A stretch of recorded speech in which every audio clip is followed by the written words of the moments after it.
मैरवा थाना परिसर में भूमि विवाद के निपटारे को लेकर जनता दरबार का आयोजन किया गया था। जनता दरबार की अध्यक्षता सीओ राहुल कुमार ने की है। जनता दरबार में भूमि विवाद को लेकर बड़का माझा, बड़ा गांव, करजनिया, बभनौली, चुपचुपवा, सकरा से मामले आए थे, जिसमें 5 मामलों का निपटारा किया गया। वहीं 2 मामलों में नोटिस किया गया है। सीओ राहुल कुमार ने बताया कि पिछले शनिवार को किए गए नोटिस में पहुंचने वाले दोनों पक्षों को सुनते हुए 5 मामलों का निपटारा किया गया। अब तक मैरवा में जमीनी विवाद के लगभग 1000 मामलों का निष्पादन किया जा चुका है। तो आप सभी को हम एक बार फिर से बताते चले कि मैरवा थाना परिसर में भूमि विवाद के निपटारे को लेकर जनता दरबार का आयोजन किया गया था। जनता दरबार की अध्यक्षता सीओ राहुल कुमार ने की है।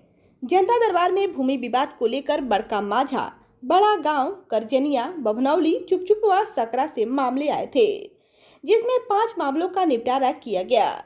वहीं 2 मामलों में नोटिस किया गया है।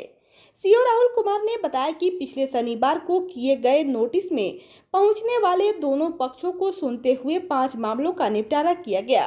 अब तक मैरवा में जमीनी विवाद के लगभग 1000 मामलों का निष्पादन किया जा चुका है।